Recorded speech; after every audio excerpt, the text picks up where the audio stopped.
Hello everyone and welcome to the Chrissy B Show, and I have with me right here next to me is Mr. Ian Pelham-Turner. He is indeed. You came here at very short notice, I have to say. Very short notice. Thank you so much Thank for God that. I wasn't in my pyjamas, that's all I can say. Nicely dressed and everything, because you're going to be obviously reading some news for us. I am which indeed. you threw together, but I'm sure you've got loads. It's going to be perfect, as usual. But let's tell the viewers what else we have in store, because we visited the Eccleston Square Hotel, didn't we, Ian? We did indeed. And we found out some royal history. And we know about to afternoon hotel, teas, and don't we? afternoon tea, and there's something more about And Baby George's birthday. Baby George's birthday, which it was yesterday. Yes, so we're going to be finding out more about that in a little while. I'll also be talking to 12-year-old actor Tahj De Niro Miles, who began training at just 5 years old, Ian. Gosh. Amazing. Very good. And also Hannah Richards, she'll be making a very nutritious meal. She'll be showing us how to do that. And I'll also be talking to Michael Aston about his midlife crisis and complete career change when he took up professional acting in later life. We also have the self-development clinic with Chris Browne, and I'll be answering a question from a viewer. So let's get on with it. It's all packed. I know, it's so much to do. Tonight. It's all packed tonight. Well, where can I start? Ronnie Wood, dear old Ronnie Wood from the Rolling Stones, at 67 years of age. He married a young lady 30 years his junior, and now he's saying he wants to have children with her. So I think, you know, is this a good idea or not? You know, because there's a 30-year difference, and if she is, you know, by the time the children are sort of grown up into their 20s, he'll be 87. He'll be like the Queen. If he'll be around he'll be by like, then. if he's around, yeah, because he's had quite a checkered history. So I wonder with Ronnie Wood, you know, whether this is a good idea or not. You know, I can understand him wanting to have another family. It's his third wife, so I think he has children already. So how old did you say he was? He is 67. Right, oh gosh. And his wife, Sally Humphreys, she's 37. So there's this 30-year gap. Now, well, you can understand her wanting children, because obviously very soon she's not probably going to be able to. Absolutely right. I can understand her, but for him, you know, I just think there's a bit of a problem. Risk. A bit of a problem. And wedding bells are jingling, as usual. It's the time for weddings. And Scarlett Johansson is set to marry a young man called Mario Frenell. Or Romain Duret, I should say. I can't read my writing tonight. It's been put together. It's been put together. But you get the gist. It's my fault, guys. Don't worry. I called him at very short notice because Rihanna couldn't be here today. She had a bit of an emergency. I said, Ian, can you come and do the news for us? Don't worry. Yeah, no problem. Now, this is the one that's going to give me the problem tonight, because it's Tulisia from X Factor, but her second name, I think, is Konstantovalos. But you will know the Greek version of that. Let me see. I have to see it written down, sorry. Can you see that one? Konstantovalos. Konstantovalos. Yeah. You see? I was you have close. to do it with a Greek accent, yeah. I have to do it not bad, I have to say. She has talked about her year of drama this week and crisis, and for how her life has been ruined by this court case at the moment. And it's put everything else that she's done on hold as well. So she's had a complete year of chaos. And it's still sort of repeating on. The court case is still going on at the moment. And I feel sorry for her in a lot of ways, because I think in some ways, I think it was ambition driving a career. I mean, we don't know the full circumstances, and we can't really talk about the case, but it could be just her wanting to sort of move the next step forward, and whether she's done something silly or not, you know, who knows, you know, right now. But you know, she's a young girl, and she's had some heartbreaks already. She's had some nasty things happen to her, and I want the Greek girls to win as well.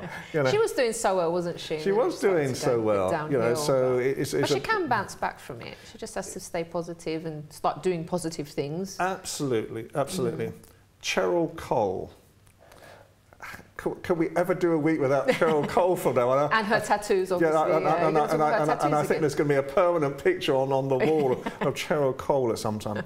She's organised this wonderful, huge, humongous wedding party, you know, for all the families. 80 of them have turned up. For Jean Bernard Fernando Fassini. There you go. He said it, yay!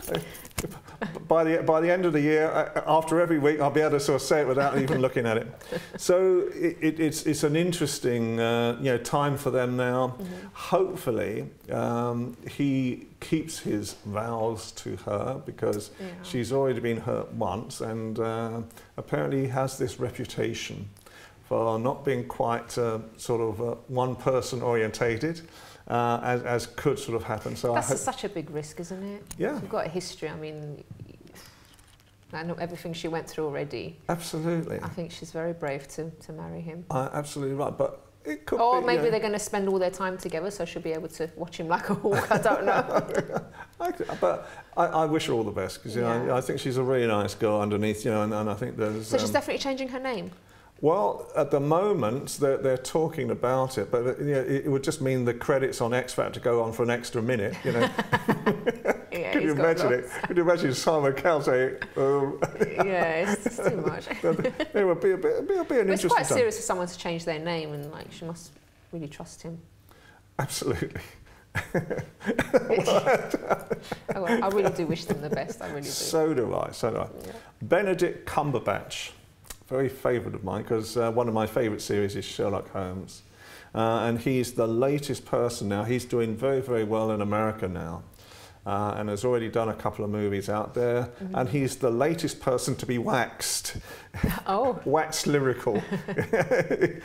in the state of Madame Tussauds, Okay. I mean. So he's taking, he's having his measurements taken at the moment.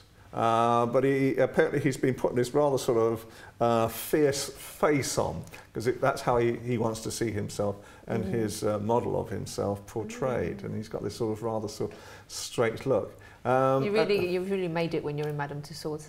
Absolutely. Well, and I'm sure our two actors are going to make it there one day. I absolutely agree. Yes. I absolutely agree. I mean, unfortunately, there's not enough wax for me to appear in Madame Tussauds. Are you taking up acting or anything?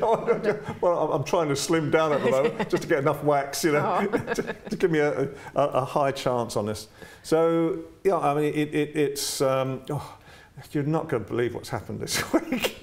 I couldn't believe it myself when someone passed on the news to me. And I'm not sure whether this was a joke or whether she actually means this. It could only be Victoria Beckham. Oh, what's she done? Victoria Beckham has got hold of her husband's dog, David's dog, and she has painted his toenails pink. I've done that before to my sister's dog. You haven't? I did. She was sleeping, but she looked so cute, and I couldn't help it because I was doing my nails, and then her nails were just out like that. So I painted her nails, and she didn't even wake up. You were a young thing. So this is a 40-year-old. No, this was like last year. And I took pictures. She looked so cute. God, you really hate me now, don't you? No. I can see where this whole... what I'm like, come on. I know. Well, there you go. So anyway. Am I as bad as Victoria Beckham? No, I might know. You're not as bad as Victoria, but you're a very nice person. So is she. Don't get me wrong. It's just a bit sort of straight. Perhaps you could explain to me off camera sometime what the fantasy, what the just about painting. It's cute. I mean, yeah, I didn't take it off either. I just left it on. It looks so lovely. Well, since you're trending something. So cute. Well, it really suited her, actually. Well, there you go. I'm not going to get into trouble for this, am I? It's RSPCA as we speak. I'm banging on the door. It was George's birthday yesterday. Yes.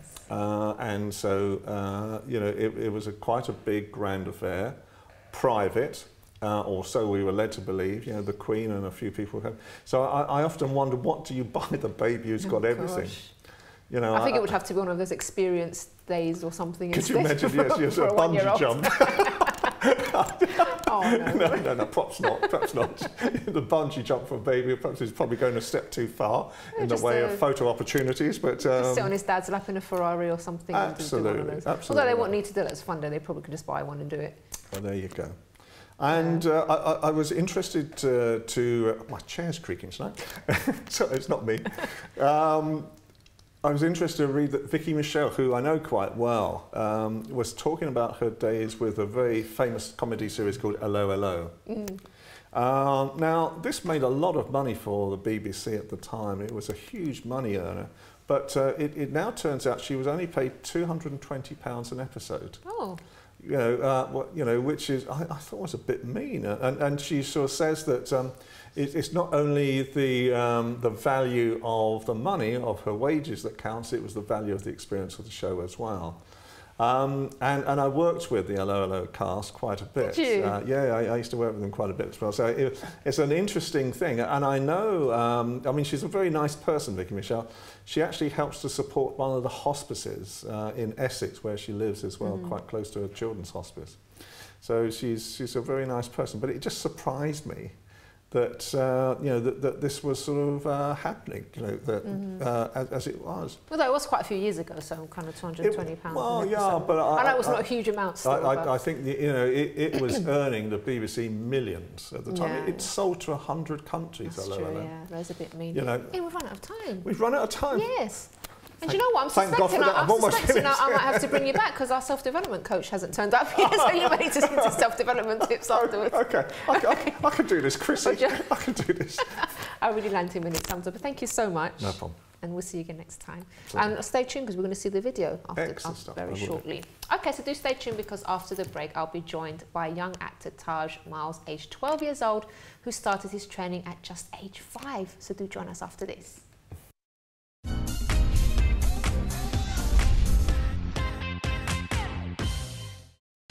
Don't forget to subscribe to the Chrissy B Show, always aiming to show you the happier side of life.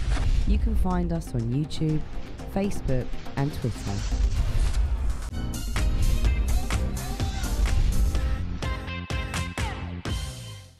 Welcome back. Now, before we go to my first guest, let's take a look at my visit to the Eccleston Square Hotel, which is an independently owned boutique hotel on an award-winning garden square, and which also has been referred to as Europe's most high-tech hotel. I went down there with Ian for some traditional afternoon tea and for some royal history in conjunction with Prince George's birthday. Let's take a look at this.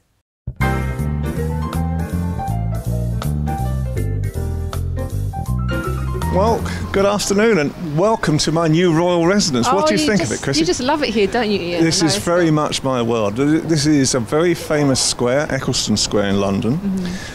It's Grade 2 listed, the whole of the square. And this beautiful hotel, number 37, the Eccleston Square Hotel, is a former secret royal residence. Wow. So come to my new abode. Okay, let's have a look.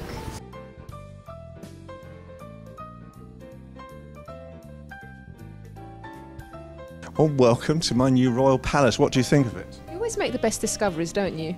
Absolutely. Well, this one today is as a discovery over and above anything else we've ever found in royal secrets. This is a former secret royal residence. What do you think of that? Wow, you wouldn't think it looking at the hotel because it's very modern, very chic. So the fact that it does have so much history behind it is amazing. So there's only one thing that's missing at the moment. Guess what that is? Wonder what it is, Ian. It could be my wonderful royal afternoon tea. Okay, so let me talk you through some of this particular delights. This is one of the most important parts, is the Battenberg cake, because this is the cake that Prince Louis and Princess Victoria had for their wedding day. And the 4 squares denotes the 4 princes that were in the principality at the same time. So it's quite a historic cake at the same time. Shall we tuck in? Well, ladies first. Yes, definitely.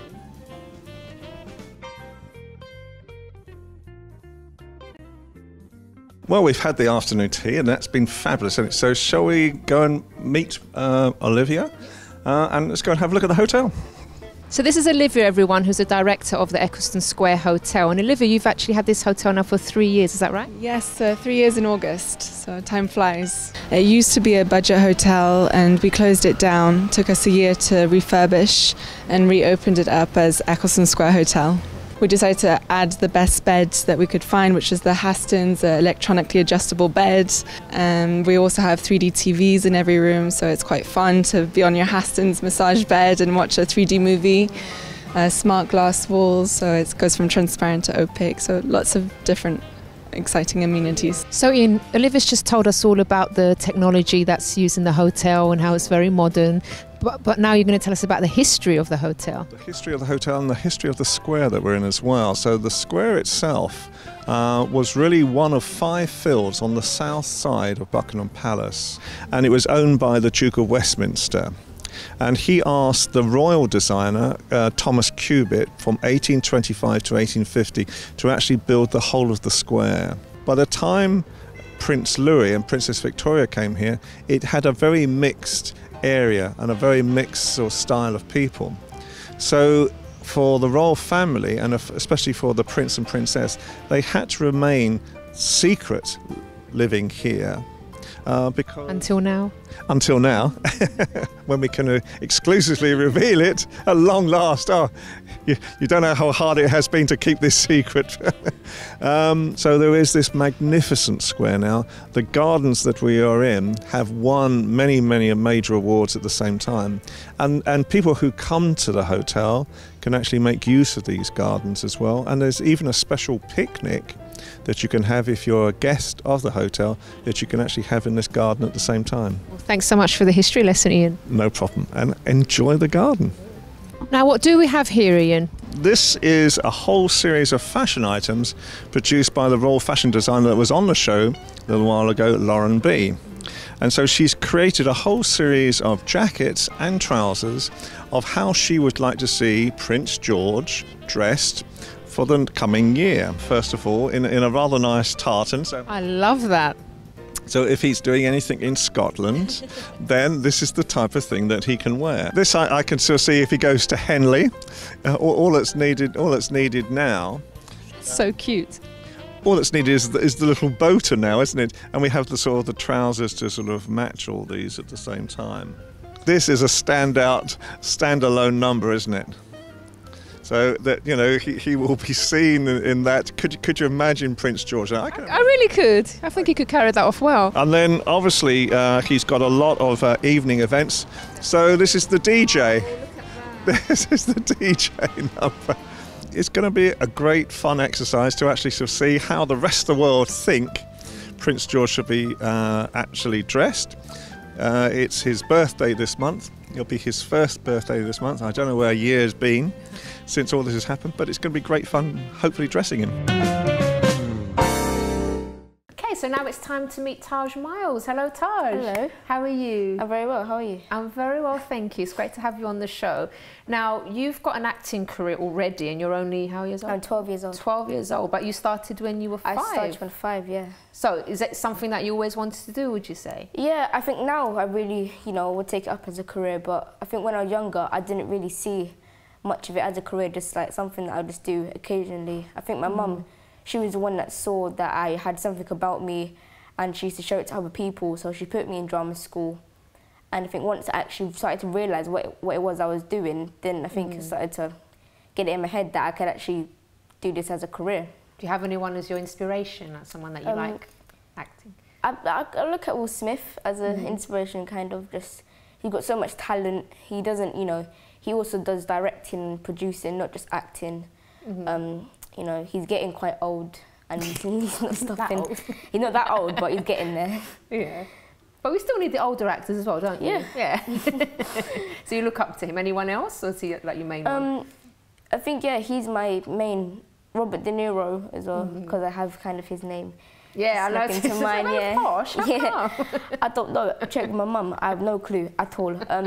I think just because he has most of the movies that he's done, it's not just one character that he keeps on doing. He changes his roles and emotions every single time he does a movie or a TV show, and that's what I really want to do when I get into. Now, what have you done so far in terms of acting? My first professional role was in Oliver the Musical, and I was just like a little ensemble role, like in the background. But then they made me into Fagin's Gang. I played Nipper, like a really cheeky boy. Then I did Lion King. Yeah, in real life, and then cheeky and really cheeky in real life. And then, but then bringing it into the character made it really easier. And then I did The Lion King when I played young Simba for a year, so quite a long time. Then I did Matilda the Musical. I played Tommy. He was mainly a dancer, so quite a hard one because dancing's not one of my strongest. parts, and I've just finished Emil and the Detectives at the National Theatre. And I played Arnie Middleton. You've done a lot already, haven't you? Yeah. Wow. And what are you hoping to do? What's your ideal role, would you say? My ideal role is, I think, is because I do watch a lot of movies like in the cinema, and when I'm walking into like the screens, I like see the massive billboards, and there's one man with just his face, and it just says their name, like, I don't know, Will Smith as something, and their face. I just really want that to happen to me one day. Just walk into a cinema and just see my face just bang on the wall. Do you believe it can happen? Yeah, definitely. So it's going to happen then? It will happen. Because you're going to go for it, aren't you? Yeah. All right. And what about in terms of the kind of films and stuff that you want to do, or yeah, I like think kind of... I definitely want to get into TV a bit more, because I haven't done much screen work. I've done a couple of adverts, and I've done an educational video to teach kids English, but I haven't done like a feature film or a TV series. Yeah. So I'm just trying to get more of that into my CV. What do your friends think about what you do? My friends, I think I don't really see myself as intimidating. I don't think they see it either. I think it's just they treat me normally, but if it's like if we're in like a drama class or a singing class, they will treat me as like kind of an expert or like a second teacher. Oh, that's so, nice. Yeah, if they know, inspiring people already. Yeah, so if they know anything that they don't really know, they would come to me just to kind of ask me anything. And how do you keep focus though? Because sometimes obviously you want to sort of go and play stuff, and do you play football and stuff? Yeah, as well? I play football. So I think how do you kind of divide the two so you make sure you're doing it? It was mostly things like Lion King and Matilda. There's a lot of intense dancing, and you can't get injured or anything, because you have to. I could play football on Friday, and then I could have a show on Saturday, 2 shows, and if I'm injured, then I can't do it, and that's a big deal. So I think sometimes you have to just take out something that you do in your daily life just to commit to your career a bit more. So I think I had to stop doing a bit more football when I was doing Matilda, because there's a lot of dancing, especially for my role. So I had to stop doing a lot of football and just start thinking about... At least you get your exercise somehow. Yeah. So I had to just think of just staying calm, don't start doing backflips off my bed because I could break my leg. Well, you've got your big brother looking out for you, haven't you? Or does he make you do the backflips? In a way, he would encourage me. I'll be like, no, I can't, I'll break my legs. Oh, it's fine, don't worry about it, you never know. I was like, well, you have to encourage me not to. Now, you're very mature for your age, I have to say. Thank you. You really are. Now, I haven't got that much time left, but I watched a video about of you talking about girlfriends and stuff, that you didn't want one because there was, I think, no time and you weren't interested at the moment. Does that still stand? Yeah, it still stands. I don't think it's... You don't need one now, do you? I don't really... I completely agree with what you were saying, by the way. I don't want one, really. It's kind of... It's a distraction. No offence, it's kind of a waste of time. I see it as a waste of time because... Well, it is now. You don't need a girlfriend for now. It's in Valentine's time, but even if I wasn't, I still think it's a waste of time, because you could be doing one thing like football, and you'll probably, if you have a girlfriend, they'll say, oh, you know, we're going out one day, and you say, oh, but I've got a football match. Oh, no, you know, I'm your first choice. You have to do this, you have to do that. And not all girls are like that, you know. But anyway, we're going to have to talk another time about this. We'll have a chat afterwards, because we've run out of time, Tahj. Oh my God, it's gone so quick. But it's been an absolute pleasure talking to you. Thank you for having me. And I really wish you all the best for the future. I think you're going to do great. Thank you. Brilliant. Okay, so do stay tuned. It's so sweet to talk to. After the break, I'll be talking to Michael Aston about his midlife crisis and complete career change.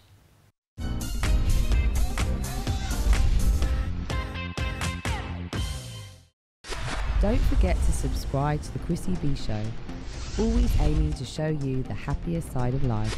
You can find us on YouTube, Facebook and Twitter.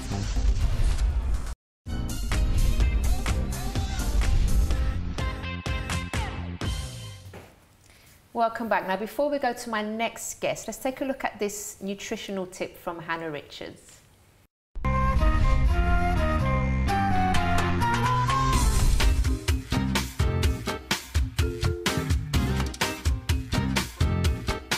Hello and welcome to the Mood 360 Kitchen. I'm Hannah Richards.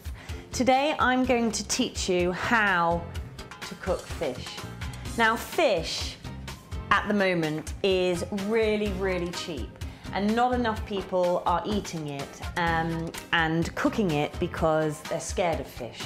And I think with fish, you need to just let them be.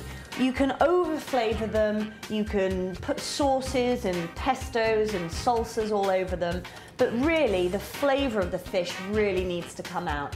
Now for the mackerel. I'm going to grill my mackerel. He's not going to take too long. I put a bit of olive oil on there. Whilst he's cooking, I'm going to sprinkle a little bit of salt on him and a bit of black pepper as well.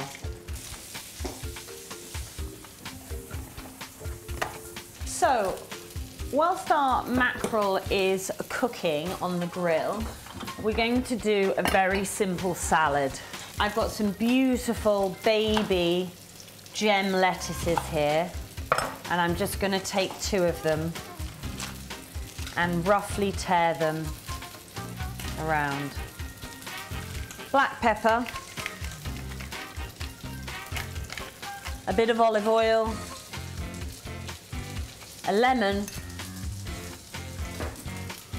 We're going to chop some radishes. This time of year, they really make a dish look bright and colourful. There we go. This is a chutney I made not too long ago, and it's blackberry and apple. And sometimes it's nice to have just something sweet that goes with the mackerel because it brings out the flavour. And then place him on top like that. Cut a bit of lemon up, give him a bit of a squirt. Chop a few herbs on the side. And there you have it, mackerel salad.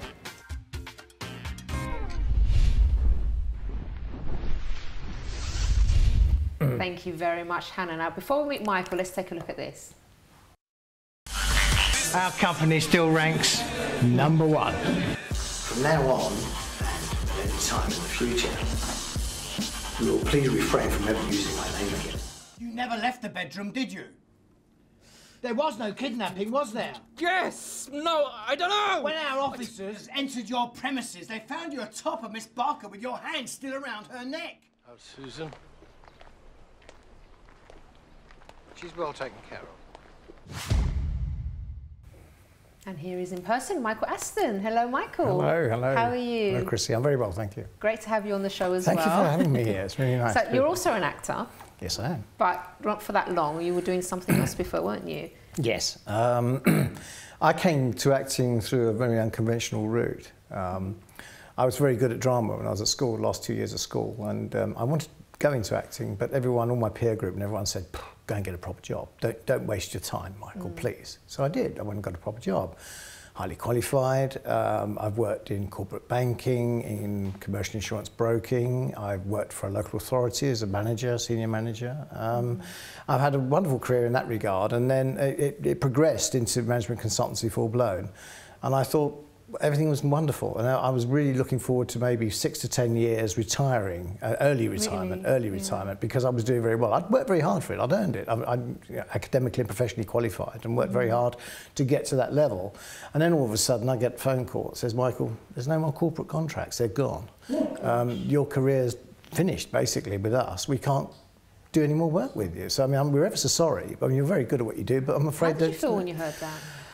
It was a real body blow. It was a shock because you know, when you put everything, when you focus all your attention into working very hard, you think about, okay, all the sacrifices, the short summer holidays to get, you know, to do the qualifications, to get the experience, the work involved. You think it's all going to be worthwhile in the end. And when you actually go through the door and you get there and you land the big contracts and you get a good agency and you're working your dream in terms of the corporate world, then you don't even dream, you don't even think that could happen to you.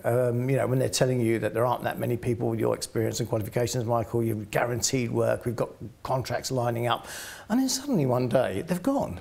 No more work. It's been devastating. So, yeah, so I had this itch in the back of my head about the acting thing, which I'd never scratched. So I thought, well, you know, I've done a lot of training. Did that come to your mind straight away, or was it like you went through a period No, it was of, like, around about, well, it's a strange one, that, because in a way it did, but what got in the way was the corporate world. I spent so much time in you know, working and doing what I was doing and in management and that. So I thought, well, I thought I could do training. I've done a lot of training. In my work, I've had to design training programs and train people on new systems and that, managers, executives, and and senior council people as well. So I thought, well, yes, okay, I could do management role playing. That would be good.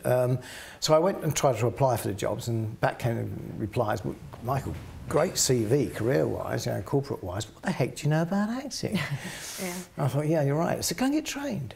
So I did. So I made a short list and looked. I wasn't going to go and do another degree. I don't need more degrees or anything. So I had to find somebody that could take me straight there. And I found two remarkable guys. One called, if I could name him, Michael Duval, and he's from America. He's from New York. And he was asked to go and open a Stanislavski school in Paris. He said, no, I'm opening my own one here in London. That was it. So, and Chris and Steve Cranny, who's a producer over here. And between the two of them, you get a tremendous amount of cutting edge working with camera, and I did a couple of years with them, and I've not looked back. They won't let you make a show reel until they think you're qualified enough to do it. Good. So that was my first show reel, and then I thought, well, I'm the product now. I've got to sell myself. So what have you done since then to get out there? Oh yeah, so I did. I very quickly. I set up I very quickly thought, if I'm the commodity, I need to get out there quick and fast. So, and if I've done any kind of business development as a consultant, then I'm going to have to put my money where my mouth is. So I set up a really good website, found a good photographer, got headshots done, put my show reel on it, did all of that stuff. Very quickly got an agent. Before I knew it, I was doing my first commercial on TV. Within a few months, this all happened very quickly. Wow. And then I started doing castings. I got onto the casting network sites, which is very important. I found out which ones they were. Started applying for castings. I started doing castings. And of course the training was good. They show you how to do the castings. And that was really great. And then I started picking up some stuff. And before I knew it, I was doing films. I did some extra work to get some real experience on some major films, and then very quickly just took off after that. Started doing acting roles. And that was it. You have been getting quite a few roles, but you're producing as well, aren't you? Yeah, that was quite interesting. I was cast to be to have an acting role in a film with Tony Scannell. You actually saw a quick scene from that right towards the end of the show reel that they showed, the clips they showed. They were making EQ Films were making a film called The Haunting of Harry Payne. And they wanted me to play the role of the lawyer, and it's the big opening scene, meeting him coming out of prison. Tony Scannell and Graham Cole from The Bill are in it, and so is PJ Moriarty from Lock, Stock, 2 Smoking Barrels. And I was actually cast to do that role, and in one of their production meetings, which I sat in on, they said, yeah, you can sit on it. They had a production problem they had to sort out. It was about bonding and bonds and insurance, and I just turned around and said, well, I could sort that out. What do you mean you can't sort that out? I said, well, I could do that. I said, why is that? I said, well, as it happens, I also spent 10 of my years in commercial insurance broking and that. And they went, oh, great. So I sorted the problem out, and it all went really well. And very quickly, I became associate producer on that. And it was their first major film. Wow. It went to Cannes Festival. We went to Berlin Festival last year in February, and we picked up Taylor & Dodge as our international global sales agents for America. We picked up 4 Video Media as our UK distributors, and it went to the Cannes Festival with Taylor & Dodge for market screening. It was very successful. We went out there for a week to Cannes. Wow. And then, and it's now been picked up January, HMV took it on board, and it's now on Amazon and really VOD, and Sony are talking, I think Sony are going to put it on their TV channel. And it was a big risk that you took, but obviously you had that fire in your belly, you really wanted to get into this because it was your dream. Now, what is your ideal role before we go? Like, what's your ideal thing to do in your acting? I really want to get, there's a major role out there in a big film somewhere that's going to help to let people see what I'm really capable of doing. And although I get some great feedback about my show reels and the work I do, because I really love it, I really get into it. And there's that one role out there that will really help me to say that this was a leap of faith worth taking. But until that comes along, it doesn't matter how good you are, without that one role that launches you, you could be brilliant, but it isn't, But once you get that and you do make it really big, what was your ideal film or thing that you want to do? Well, I'd like to do 2 things. I love the TV dramas that are going on, and I could rattle off all the names of them. I love them. We've only got about 30 seconds. They're brilliant, and I'd love to do some really major TV drama work here, and I'd like to get get into some major Hollywood films. And then if I become successful, I'd like to try and pass that on to other people as well, because I enjoy doing that. I would say when you become successful. Well, when I become successful. It's just a question. It's not if, it's when. Everyone keeps telling me this. Yeah, you've got to say that. You've got to talk, you've got to be positive about it. Well, you are anyway, but you know. No, I'm totally committed to this. This is not a hobby. I can see that. Michael, it's been lovely talking to you. All the very best for the future. And I'm sure we're going to be hearing more from you, definitely. Thank you very much. Okay, guys, so do stay tuned, because after the break, I'll be answering a question from a viewer, and also we have Chris Browne on with the Self-Development Clinic.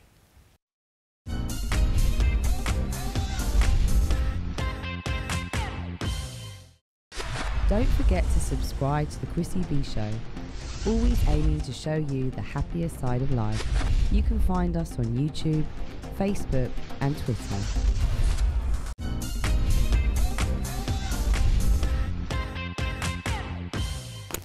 Welcome back. I'm now in the Self-Development Clinic with Chris Browne. Hello, Chris. Hi, Chrissy. How are you? I'm well. How are you? I'm very good, thanks. Shall we answer a question from a viewer first? Yeah, let's go for that first. I think it's very important to answer this one, because someone's having a bit of a hard time. Okay. Now, this person says, my husband has recently come home after a spell in prison, but since he's been back, we argue constantly. He hasn't found a job yet and won't even help with our son. This is getting really frustrating and I need some help. What would you do, Chrissy?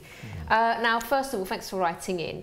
Now, you do say your husband has just come home recently, so I think you could try to be a bit patient with him at the moment. You don't know what he went through in prison, and it's probably really hard for him to adjust at the moment. Plus, you know, there's a lot of things maybe that happened that he doesn't really want to talk about. Now, you don't say how long he was inside for, but if it was a while, perhaps he doesn't feel that close to your son at the moment. Maybe, I don't know how old your son is as well, but maybe there's not that connection, so that needs a bit of time to be built up. Now, I would say give it some time. Don't expect too much too soon, and try not to put too much pressure on him, like, for example, by complaining or nagging or arguing. I know it must be very frustrating for you, but try to resist doing that, because it's not really helping matters at the moment. I would say let him settle back in and try encouraging him instead.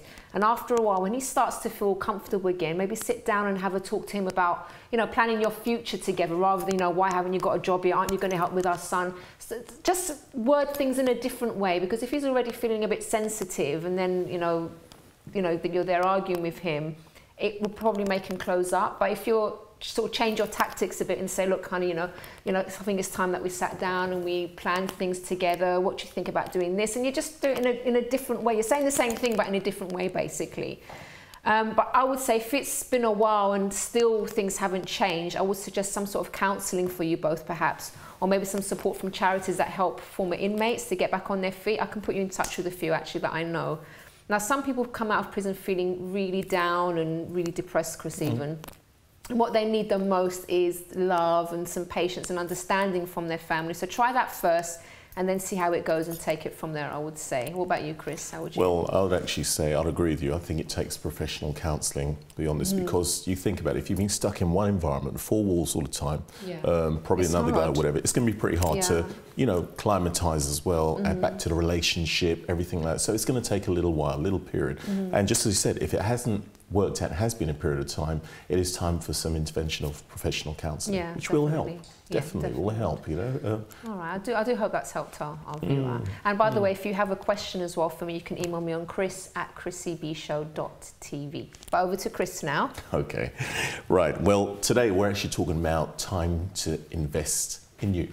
Right, and when we say time to invest in you, we're looking at situation. You think about it, every day we're quite busy. We haven't got time to do this, we haven't got time to do that, but we need to actually take time out for ourselves at one way or another, one point or another, to actually start investing yourself in what you really want to do, what you really want to achieve. Now, starting from number one, we're actually talking about getting the right mindset. Now, to actually get the right mindset, we can talk about mindset and, you know, there's many areas of mindset, but the area we're actually talking about is getting a mindset for a way of seeking the information that you need that will support you in the direction you're going. Now, we've had someone who says, well, all right, I want to be a great businesswoman, or I want to be a great businessman, or whatever, right, and has this vision, but yet still, we're too busy to actually apply ourselves to any of the goals that we've got, because we've got to do this, we've got to do that, So if you're in a mind, I was talking to a friend about this today. Sure. She was feeling quite stressed because she's really got like these big plans and these big goals. Right. And she just can't, it's a bit overwhelming for her, all the stuff that she sort of has to do to get there. Exactly. So we're having a chat about it today, actually. It's very interesting. Exactly. So I hope she's listening in now at the very moment. I'll send her the link Okay. to the show.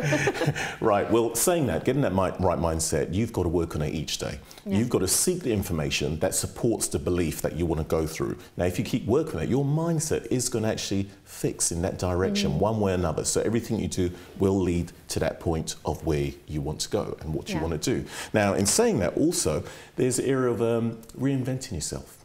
You know, do you just stay there and wait for your future? Or do you actually go out there and get your future? As Michael's doing, right? Yes, very much so. When he said that, I thought, have we been talking earlier on Michael?